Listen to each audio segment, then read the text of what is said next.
Hi, and thank you for joining me today for Shoes Off. I'm Justine, and today we're going to talk about why I've always called myself broken pieces put together.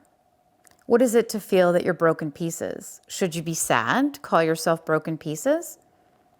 Maybe.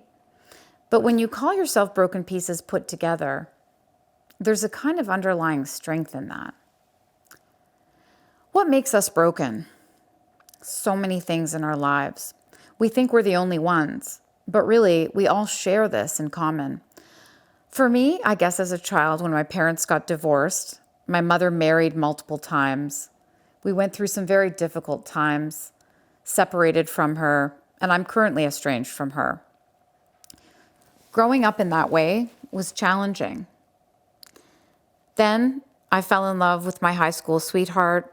We had planned to get married, and he died 3 weeks later in a tragic car accident.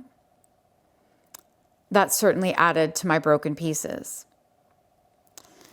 Then right after I did finally get married, at 31, I was diagnosed with MS and left immobile, paralyzed down one side, wrestling with what was called an incurable illness. Another piece broken. Along the way in life, so many things happen to us. We experience different traumas. And when we look at them as only broken, we can't heal.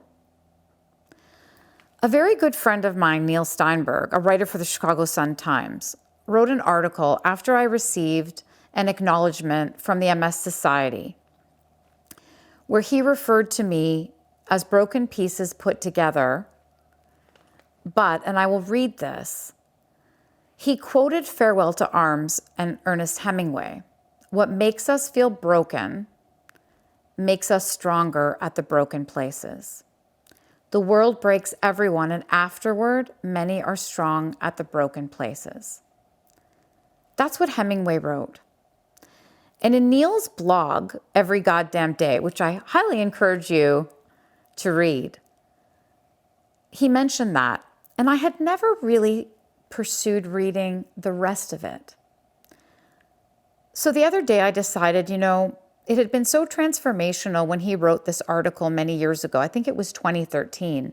The world breaks everyone, and afterwards, many are strong at the broken places. I read the rest of it.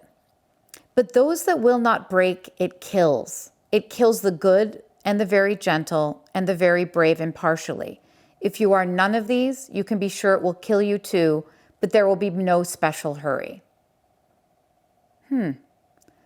But those that will not break, it kills. I really stopped and thought about that. And at first, it kind of made me uncomfortable. But then I really stopped and thought about it. If you never break, then you can never heal. If you never experience the pain of suffering, can you really experience the appreciation and the joy? And I know, just even thinking about when Jim passed away, how in those early days, in my absolute grief, all of his possessions suddenly meant nothing to me because he no longer was part of them. It made me appreciate people so differently and my opportunity to have a relationship with them. Every time I say goodbye to someone, even to this day, I study them, I look at them, I remember everything I can about them, just in case I don't get to see them again. How much we appreciate things may be the fact that they're broken.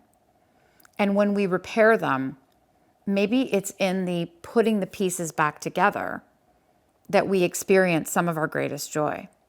Losing my mobility certainly made me appreciate my body and how it can move and its strength and its ability to get stronger. I love going for a walk, and I feel every movement as if it's a miracle, because it is. Would I ever have appreciated these things if I hadn't lost them? Would I ever feel stronger in the broken places if they had never broken?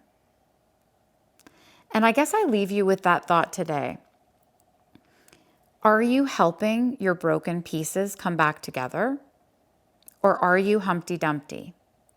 Because if you remember, When Humpty Dumpty fell off the wall, all the king's horses and all the king's men could not put Humpty Dumpty back together again.